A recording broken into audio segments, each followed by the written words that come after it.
మాకే 10 నిమిషాలు రావాలి తొందరగా.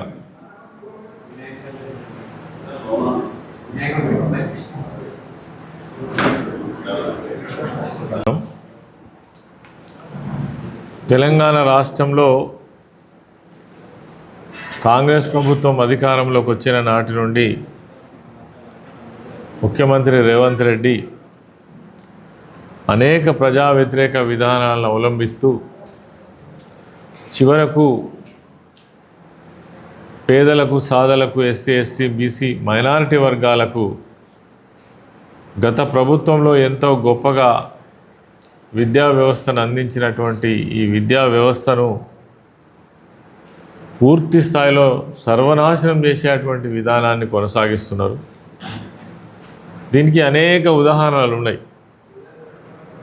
ఇప్పటికే తెలంగాణ రాష్ట్రంలో దాదాపుగా 2000 పైచిలకు స్కూల్స్ మూతపడ్డాయి.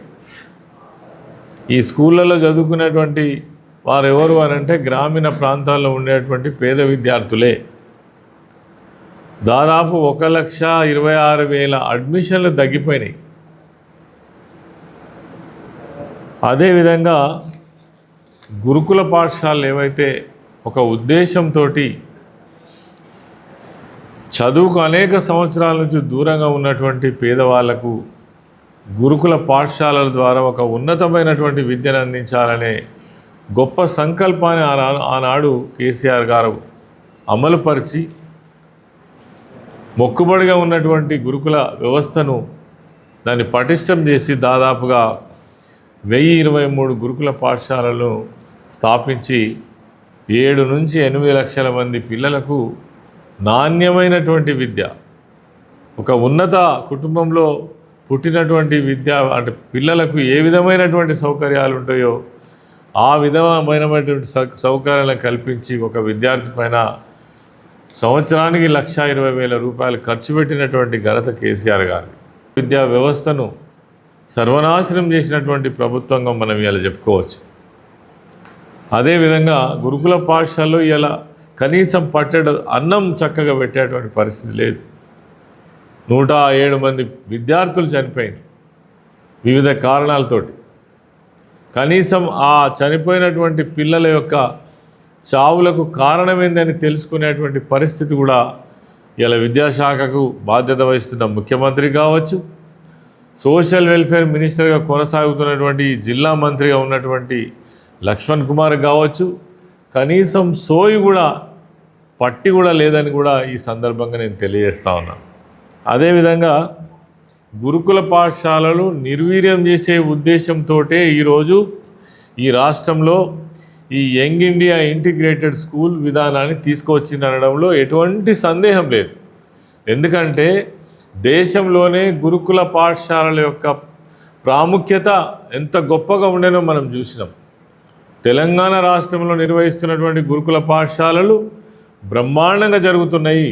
అసలు ఎట్లా నిర్వహిస్తున్నారు అనేటువంటి ప్రశ్న ఈరోజు దేశంలో అనేక రాష్ట్రాలు అవలంబించినటువంటి విధానాన్ని మనం చూసినాం.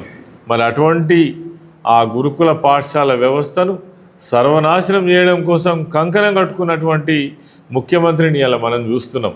సోషల్ వెల్ఫేర్ మినిస్టర్ని ఇలా మనం చూస్తున్నాం.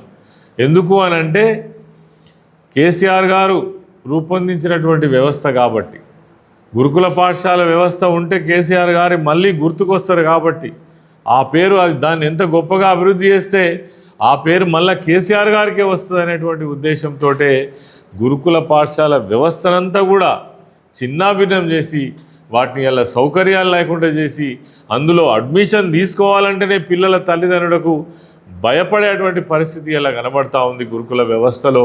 ఇది చాలా దురదృష్టకరం, బాధాకరం. గురుకుల పాఠశాలలో చదువుకున్నటువంటి పేద విద్యార్థులు ఎంతోమంది గొప్ప భవిష్యత్తును పొందినటువంటి విషయం మనం చూసినాం తెలంగాణ రాష్ట్రంలో కేసీఆర్ గారి నాయకత్వంలో. విద్యార్థులతో పాటు అందులో పనిచేస్తున్నటువంటి అనేక సంవత్సరాలుగా కాంట్రాక్టర్ లెక్చరర్సు, మరి వాళ్ళ యొక్క భవిష్యత్తు కూడా అంధకారమయ్యేటువంటి పరిస్థితి ఉన్నది.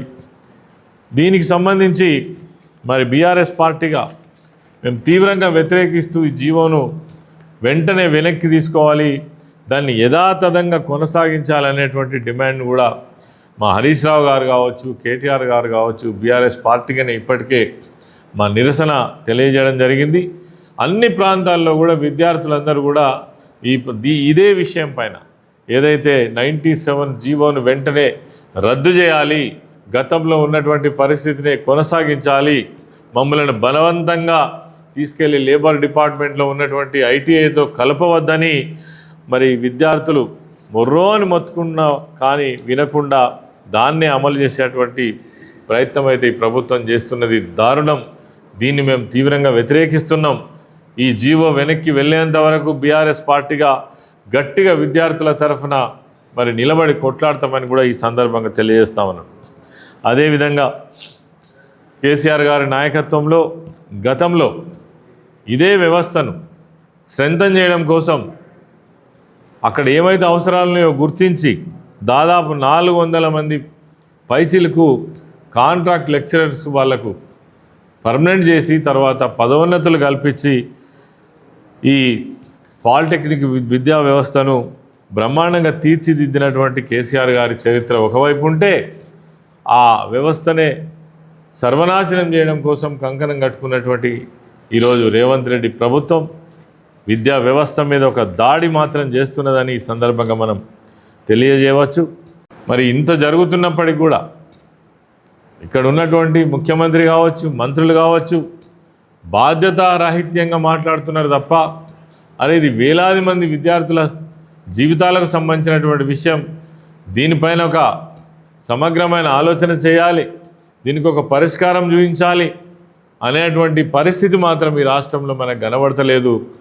పైగా ఏదైతే విద్యార్థులు చేస్తున్న డిమాండ్ను అర్థం చేసుకొని దాన్ని పరిష్కారం చేసే ప్రయత్నం చేయకుండా ఇష్టారీతిన మాట్లాడేటువంటి పరిస్థితి మాత్రం ఈ రాష్ట్రంలో మంత్రులు కావచ్చు, ముఖ్యమంత్రి కావచ్చు చాలా దారుణంగా మాట్లాడడం ఇది దయనీయం, మరి దురదృష్టకరం. ఈ పరిస్థితి అయితే ఈ రాష్ట్రంలో కొనసాగుతుంది. ఈరోజు మొత్తంగా నేను చెప్పదలుచుకున్నది ఏంటంటే, అన్ని విధాలుగా విద్యా వ్యవస్థను మాత్రం సర్వనాశనం చేసేటువంటి ప్రయత్నం ఈ రాష్ట్రంలో జరుగుతుంది. ఎందుకంటే విద్య అనేటువంటిది పేద వర్గాలకు చాలా ఇంపార్టెంట్. ఉన్నత వర్గాలు ఎక్కడ చదువుకున్నా చదువుకుంటారు, డబ్బున్న వాళ్ళు ఎక్కడ చేసుకుంటారు. కానీ ఇటువంటి వ్యవస్థ నిర్వీర్యం కావడం వల్ల డబ్బు లేనటువంటి వాళ్ళు, పేదవాళ్ళు, కూలీనాలు చేసుకునేటువంటి వాళ్ళు, వాళ్ళ పరిస్థితి ఏం కావాలి, ఆ పిల్లల యొక్క భవిష్యత్తు ఏం కావాలి అనేటువంటిది ఈ యొక్క రాష్ట్రంలో ఇలా కొనసాగుతున్నటువంటి దుస్థితి. దీనిపైన ప్రజలు కూడా ఆలోచన చేయాలి, మేధావులు విద్యావంతులైనటువంటి వాళ్ళు కూడా ఆలోచన చేయాలి. ఈ ప్రభుత్వానికి తగినటువంటి సలహాలు సూచనలు ఇవ్వాలి. లేని పక్షంలో తగినటువంటి గుణపాఠం చెప్పే విధంగా ప్రజలు కూడా మాట్లాడాల్సినటువంటి అవసరం వచ్చిందని కూడా ఈ సందర్భంగా నేను తెలియజేస్తూ ఉన్నాను.